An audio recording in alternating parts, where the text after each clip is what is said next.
Welcome back to the GTN show. We had a big weekend of racing. Lucy Charles Barkley racing in IRONMAN Lanzarote. We had a big battle in 70.3 Aix-en-Provence. We had WTCS Yokohama and the Challenge Championships. Whoa, my goodness. Wow, we're also going to be revisiting some of the reactions to the Ironman World Championships, returning to Kona for the one-day format. Yep, and we've got some more tech, because you know I love tech. We've got a crazy new TT helmet and arguably an even crazier wheel.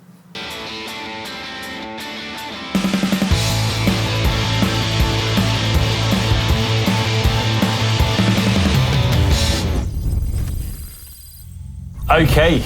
Kicking off the show then with some of the stuff we spotted on social media. First off, so we've got San Francisco T100 in a couple of weeks' time. Some news around that. So Flora Duffy, unfortunately, has already pulled out. She got an Achilles injury, so that's really disappointing. However, we have got an exciting return of an athlete. Holly Lawrence is getting back in the mix. Yeah, she's taken one of the wildcard slots, which is super exciting. It's just going to be 8 months since she gave birth, so her first race back. And then on a separate post, just sort of a couple of days apart, she has just put out this one saying, long runs getting that bit longer each week with some light tempo work in the middle. Lake Placid Ironman build has officially started. So she is like going from, well, not zero, obviously, but going from having a baby to doing a T100 and an Ironman in very quick succession. So that's pretty awesome and a massive challenge. Yeah, hats off. Good luck, yeah. Sophie Caldwell and Tom Evans. So Sophie, obviously triathlete, Tom Evans, the ultra runner, have just welcomed their new baby girl into the world. So Phoebe Rosina Evans, born last week. Yeah, it's a pretty name, isn't it, Phoebe? Love that. So I'm sure that Sophie will be watching sort of Holly's progression and seeing, being inspired by what the body can do. It's quite incredible. Sticking with kids, and just because we're parents, this is not why we're choosing these Instagram posts, but this one I think has, most of you might well have seen. If you follow Sam Long, you would have spotted his baby triathlon. I didn't really read it to start with or watch it, and then I was like, I just saw his child in the beginning of the video, and I was like, I'm not really interested. I looked closer, I was like, what is going on here? It's brilliant. I thought you were about to say you weren't really fazed by it at all. Yeah, you watch the trailer, like, what's going on? Yeah, I go running with Magnus all the time. Yeah, swim with him on my front. It's really cool. Great bit of PR by those guys. Also, Beth McKenzie, Luke McKenzie's partner, founders of Win Republic. She is absolutely ripping up ultra marathons lately, and stuck into Ultra Trail Australia, UTMB events over the weekend. Not just stuck in, she came second in the 100. Flipping amazing. Yeah, and last year she won it, but I think she had lower expectations because she'd been suffering with injury. And I love Beth's posts. They're very just open about like how her training is and things. And I think she, had a bit of a low point before this. So it's extra cool, and it's a really cool finishing line photo with her kids. And then I was just had a scroll, having seen that, and saw this post, which I think a lot of you will relate to. If you don't relate to running 100K, you will relate to doing some sort of challenge or activity and realising that it might not have recorded. Yeah, take a look at this. Oh, that does suck. Yeah, guessing her battery died just before the finish line. But at least she got most of it, so it's all okay. It's all okay. Something similar happened for me, actually, when I did Ultra Trail Snowdonia. It died, I think in the last sort of 5K, it was kind of threatening to shut off. As your legs are going, your watches too, literally. All right, moving on to other ultra endurance challenges. This one is absolutely nuts. Dr. Sarah Ruggins has just set a new Guinness World Record for Le Jog there and back. So Le Jog, Land's End to John O'Groats here in the UK, one end to the other, and she's done it there and back in record time. Do you think it's called Joggle Jog? Joggle Jog. which kind of makes light-heartedness of this crazy challenge, because it's John O'Groats, Land's End, John O'Groats, so you got it there. But anyway, she has absolutely smashed the women's and the men's record. The previous record, she smashed the women's record by 4 days and 13 hours. That's just like absolutely crazy. I can't imagine there's too many records or attempts, but still. She was riding between 500 and 600K every day. She, at one point, fell asleep, and obviously whilst riding, and they had to kind of take her off because she wasn't stopping. So take her off the bike, give her a 30-minute nap, fill her with sugar and caffeine, and put her back on her way again. I just don't think I could ever push my body that hard. I don't think I could do it. 2,700 kilometres, and as you say, in doing so, also beat the men's record by a matter of hours, I believe. Yeah, I think it's 7 hours, I think. Well, yeah. anyway, either way, crazy. what also makes this even more amazing is that she stepped on a bike, or seriously stepped on a bike for the first time in 2023. So she's only really had a couple of years of real serious riding under her belt.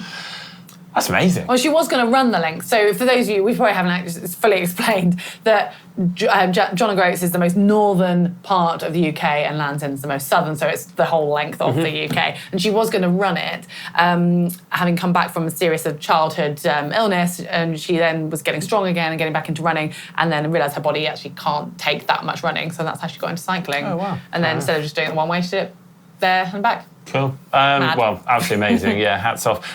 One final one, quite fun one to finish with. So obviously we had London Marathon a few weeks ago.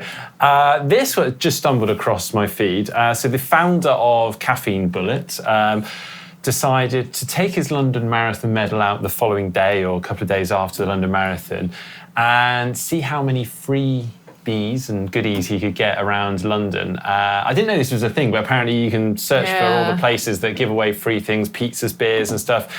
In doing so he ran this and basically did a marathon the day after. 20 drinks, 7 pizzas, 1 cookie, 1 burger, 3 bath bombs, because you might want them after. And a Greek salad. Gary's got a bit of green in there. Yeah, but he looked pretty ruined by the end, but I thought it was hilarious. I did see some people sort of commenting on that of like how hard that is compared to the marathon. Like, would you rather do that? I mean, he ran just shy of 41k, basically ran a marathon and did all of that. Would you rather just run the marathon with your few gels that you're going to take, or go and eat all of that and and run? Like, which would you prefer to do? I think the latter. Would you? Yeah, it sounds quite fun. Yeah. New challenge coming up here. Back on the 30th of April, we received big news from Ironman with the announcement that they are returning to Kona with a one-day format for 2026 for the World Championships going forwards. Now, initially, obviously we spoke about this on the show, but this came to big fanfare from triathlon fans, like great, we're returning men and women together, brilliant, all sounds wonderful. And then the final details started to sort of come out, and obviously one of the big realisations is the size of the pier. And Ironman have said that they have a way that they can potentially get up to 3,000 athletes, but that's still less than we've seen as men only and women only.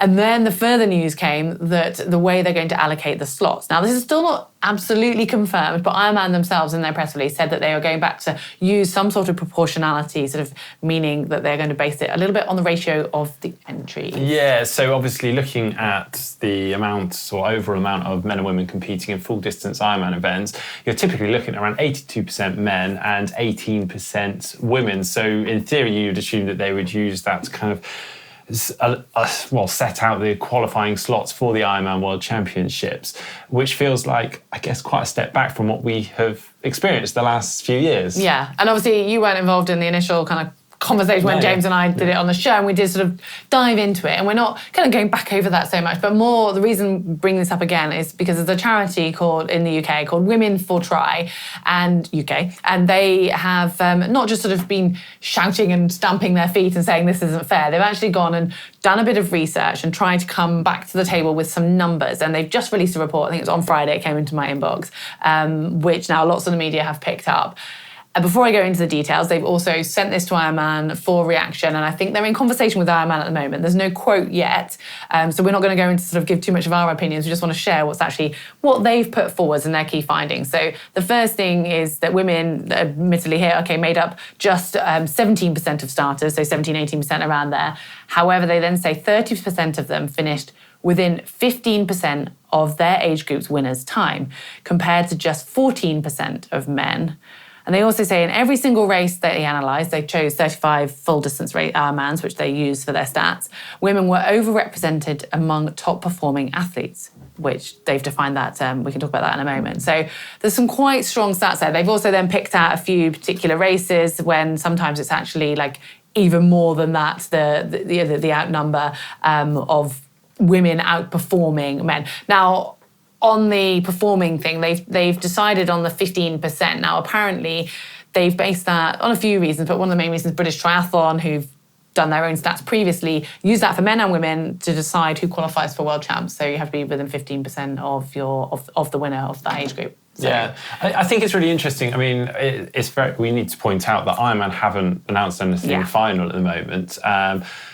But I guess they're doing a great job just jumping in here quickly just to highlight and make them and everyone aware that, well, hang about, before any decisions are made, you are aware of all these facts and actually how competitive the women are. And as you say, it feels like a step back, and also when we're trying to promote and increase women's participation in the sport rather than just kind of shove you in this kind of this quota and stick with it. I think for me, the one thing I feel like triathlon is such a young sport compared to other sports, and that's, in theory, we should be ahead of the curve, and I feel like this is a step back. I'm not going to try and go into too much, but I'm really hoping that this conversation that Ironman are going to be listening, and we haven't yet seen, there is no announcement.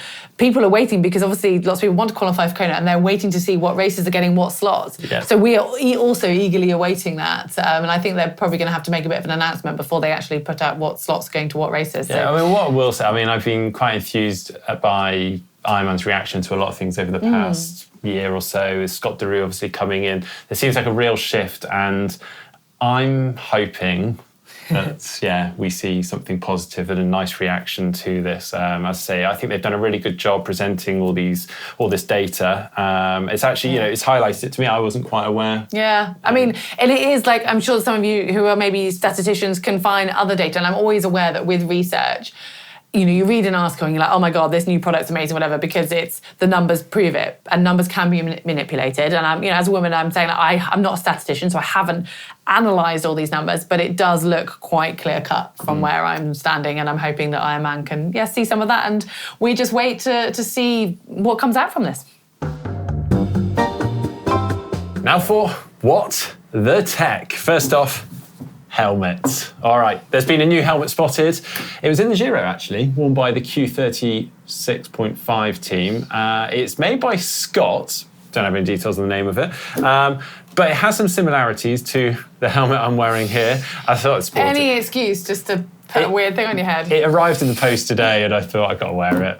So I'm showing it off. This is the Rudy Project Wing Dream, which seems to be quite a popular helmet in the pro ranks at the moment. But anyway, this isn't the helmet we're talking about. I just wanted to wear it. So this Scott helmet seems to have kind of like similar wide front shape to it, but also similarities also to the POC Temper helmet, which some of you will recognise. Yeah, it's kind of got that flared out sort of going into the shoulders.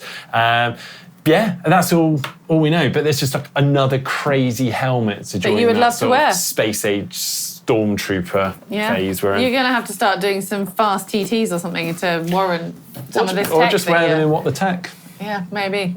We've also spotted a new crazy wheel. It's sort of one that I think triathletes might sort of notice with the eyes to Kona and no discs being allowed. Okay, so this is yes and no. It's slightly different. This is a front wheel.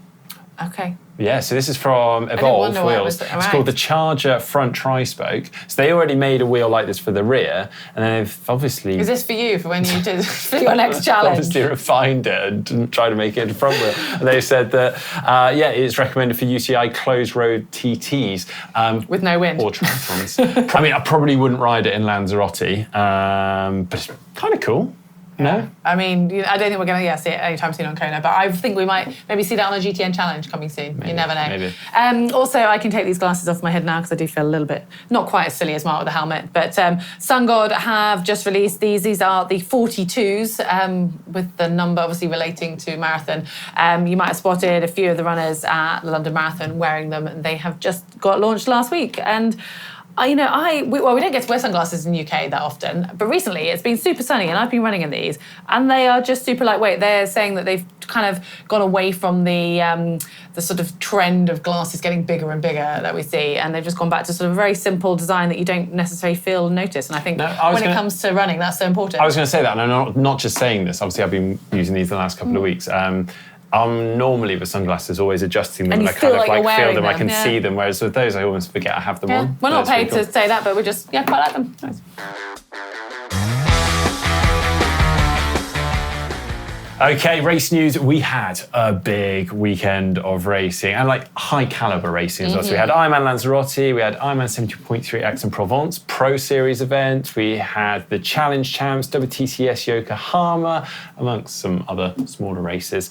Should we start with Saturday's racing, IRONMAN Lanzarote, Heather? Yeah, I mean, I think all eyes were on Lucy Charles-Barclay, and rightly so. She had an incredible performance, and that's not taking anything away from the other women, because there were some strong performances there. But yeah, Lucy dominated through and through. So she came out of the swim with almost an 8-minute lead. That was over Gian Calone, and actually by the end of the bike, she'd exceeded that to 16 minutes. And Gian was having a good day, as it was. She finished off with a 3:01 marathon to obviously take the win by almost 20 minutes overall. Gian Calone was second, and then third place was Mel Brunet. Yeah, I mean, it's Lucy's backyard, isn't it? And she put her stamp on it. I think it was great to see her back, and means she's obviously off to Kona at the end of the year. Yeah, phenomenal, isn't it? It's really exciting to see. The men's race was very different. We had loads of chopping and changing with the lead. So we had a handful of guys off the front on the bikes. We had Clement Mignon, Mathis Pedersen, Mikael Ramos and Dylan Magnian all vying for the lead early on. And going on to the run, it was equally as tight, but then we had Jon Breivold, a name you might remember from Norseman, so he's won Norseman a couple of times, along with Christian Gru, so a couple of Scandinavians there, and Jordi Moya, and they pushed themselves into the mix. And actually, through 20k, there was less than a minute separating 5 of them. Oh, exciting. That's pretty painful racing. Shame though, it wasn't actually Ironman. being streamed, isn't it, live? Yeah. That would have been cool to watch. That group sort of whittled down over the following 20 kilometres, with Dylan Magnian going on to take the win, Jordi Moya taking second, and Matthias Pedersen in third. So yeah, some great racing there. We then, on Sunday, we had the Ironman 70.3 Aix-en-Provence, a Pro Series event. Now this is a really kind of punchy technical course, so quite an exciting race. I actually watched this one live, and it was good. It was really good.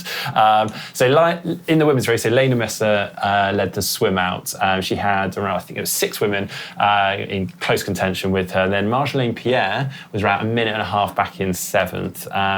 This is basically kind of a home race for Marjolaine. I think it was her first age group, cool, or one of her it? first age group races back in the day.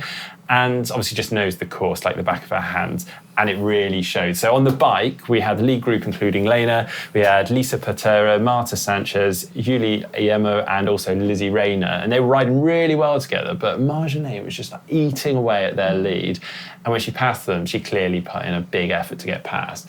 And that was it, she was gone. And actually coming into T2, she had about a 1:45 lead on the other ladies and just kept chugging along. Lizzie Rayner did a really good job of sort of holding that gap, but wasn't eating into it. So fabulous job by her. She hung on for second. Marjolaine obviously taking the win. And then in third place, we had Lena Meissner. But yeah, really good racing on the women's side. I just wish Ironman would give a little bit more coverage at times. Yeah, you're making me now wish I'd watched it, but I didn't. I haven't watched the men's either, so I sort of had an invested interest because I'm a good friend of Lizzie's and helped her out a little bit over the years. And yeah, it was it's a great result by her, obviously. Yeah, no, it's super cool. I mean, she's a local woman, doesn't she? So, the men's race, obviously equally exciting. We had Jonas Schomburg leading the swim out there. I mean, the swim was really fast. We had a lot of sort of short course guys in there.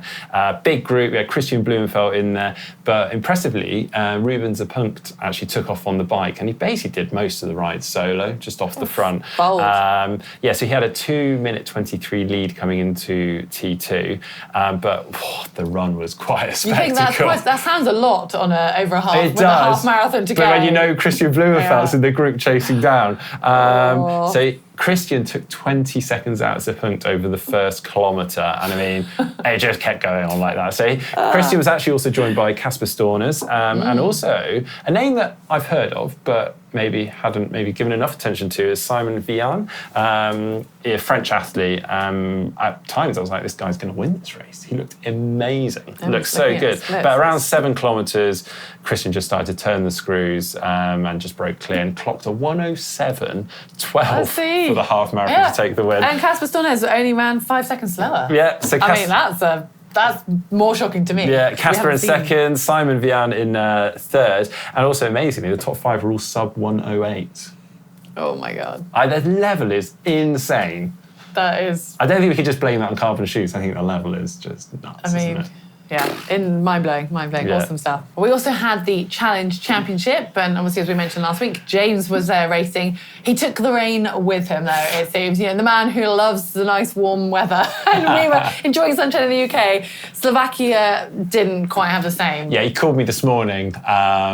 He still sounded a little bit scarred from the race, actually. I had a great time racing, but I think he sounded like he was still warming up. Yeah, although to James's advantage, maybe, he hasn't done that much swim training. The swim was shortened for the age groupers and for the pros. So the swim actually only ended up being about 750 metres. Obviously a short section. The women's race ended up being a really close, exciting race between Hannah DeVette and Daisy Davis. And it wasn't until that final leg, it was 3 laps on the run for the 21K, and that final lap, Hannah DeVette just sort of put the foot down and took the win overall. Daisy Davis second, and then Anastasia Dam Nielsen was third. Yeah, in the men's race, we had a big bike pack, but it really came down to a very, very fast running race. So we had Christian Hogenhauer actually pushed ahead to take the win.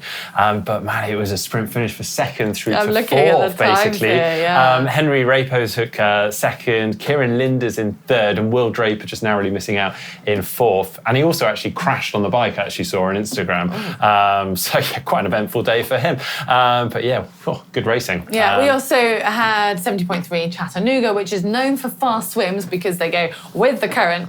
Now, sadly, the swim was actually cancelled because the current was too strong. That's not because they can't swim against it. I guess that's just because it wasn't safe. But we would have seen some mega fast times, wouldn't we? Instead, it became just a bike then run. And the women's race was won by Grace Alexander. Carolyn Olsen second, and third was Adele Lincoln. The men's race, Sam Long, I'm sure wasn't too gutted. There was no swim. He took the win ahead of Matthew McElroy, and Jason West was third. Yeah, cool. Another big race we had this weekend, WTCS Yokohama.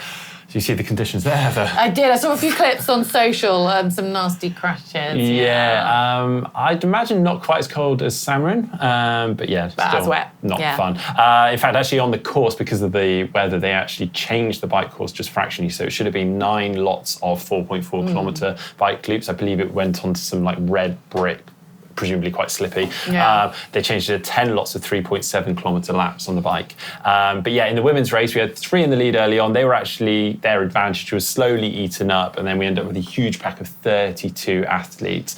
Now, Cassandra Beaugrand was seen at the back of that 32. Yeah, she's probably like, I can run faster than all of them. We do often see her just sat at the back of packs. But anyway, she unfortunately crashed pretty hard on lap 6, and that was it. Out onto the run, Jeanne Lahair, oh my goodness, she just took off. Really quick transition and out. She opened up quite, sizable advantage. That was slowly eaten up, but she managed to hold on, take the tape, just clear by 4 seconds. So Beth Potter took second, then Lisa Tersch in third, and also big shout out Gwen Jorgensen. Yeah, fourth. That's an impressive performance. She must be super stoked with that. Well, she was, from what I saw on her socials. Beth Potter took the fastest run, but only by 2 seconds faster than Jeanne Lahair. Yeah, well, in the men's race, it was Hungary's Mark Davey that led that swim out. And onto the bike, we had a group of 12. They had a gap of around 10 seconds on the rest of the field. But in that lead group, we had Leo Berger, so pretty strong contingent there. The gap opened up initially, but then was kind of slowly whittled, chased down. And then they formed a big group of 23. But interestingly, quick runners like Morgan Pearson and Hugo Milner weren't in there. So, coming into T2, there's actually quite a big gap and meant that those guys are sort of out of the race. But interestingly, Mark Davey, who actually led out the swim, put in an attack at the end of the bike. So he had a little advantage heading onto the run, but that was quickly eaten up again onto the run, and we had a really fast run battle there. They whittled one another down. Berger was dropped, then Hidalgo was dropped a kilometre to go, then became a big race between Hauser and Velasha, and Hauser that took the win, head of Velasha, and then Hidalgo hanging on for third. Sub 30-minute runs for the first and second. It's ridiculous. It's so fast. Now, coming up in a couple of weeks, next big races, so we've got T100 San Francisco in a couple of weeks, and then we're on to Vancouver a couple of weeks again after that. Lots of races still to look forward to. We've got the wild cards and things being announced, which I think is probably a topic for another day, because some interesting wildcard choices. I don't know. Are you willing to stir that pot, are you? I think we can chat about this another day, but stay tuned. On to Tri-Spy, and it looks like we chose a tough one last week. I thought it was super tough, and Mark thought... Well, actually, you know what is funny as well? Okay, can we reveal the image? Let's reveal. Bing! Okay, so even once I revealed the image to Heather, you were still like, who is that? It's a funny... It's not a funny face, no. It's a funny facial expression. And I was just like, I don't know, I just sort of... If he was on the bike, I'd know who it was. But... Yeah, I know what you mean. Swim cap on, kind of pulls the face up a little bit. You're just trying to make... okay, it's fine. I need to go and study all my... in case anyone's wondering, it's Magnus Ditlev, Just helping people. In case anyone else is like me. Okay, so, I mean, we can read out some of them because it's quite funny. We had Vladimir Putin. We won't get political here on the show. We had Kyle Smith, too easy. They were very confident about that. I know. I didn't see that. Unless they were joking. We had Yuri Kulin twice and then Christian Blumenfeld. Well, they weren't the people suggesting, they were the suggestions. Yeah, sorry, yeah. I mean... It would be cool if we had Christian Blumenfeld coming in all our shows. You never know, he might watch that show. Well, this week, I've chosen another. Again, this is very perfect skin and good teeth. And I mean, that is a woman. And it must be a woman. Say what? All right. Some comments that we enjoyed last week on some of our videos. Under our tumble turn versus flip turn video, we had some funny comments. Someone said, Ficathlon, a mini break at each wall. Exactly why I do touch turns. I find a tumble turn a break as well. Yeah, well, I think this is exactly what the video is about, isn't it? Exactly. Dillian. Thoughts on tumble turning on the bike? I prefer a touch turn. I like them. Good comments. Keep them coming. Coming up this week on GTN, we have got a video with Fred Funk. So James actually head out to Sierra Nevada to altitude with Frederick Funk, who is preparing for his first long distance race with his Challenge Roth. It's actually interestingly, I don't know if you knew this, Heather. He actually grew up just down the road. So it's kind of his... Where? From Sierra Roth. Oh, Sorry, right. from Roth. So Roth is his kind of home race. He did the kind of kids race as a child. He knows the roads like back of his hand. But this is the first time he will have actually done the full stop. So we're following his journey to his first full distance. He's invited us in, and so we've got a couple of videos coming with him over the next couple of months, starting with this one out in Sierra Nevada at altitude. So that is coming this weekend. I'm quite excited to see what it's like. James and our cameraman said the shots are amazing. So I'm looking forward to this one. No pressure. Yeah. Nice one. Well, hopefully you have enjoyed the show this week, and it's been a lot of racing. Lots more to come. Well, thanks for watching. Give us a like.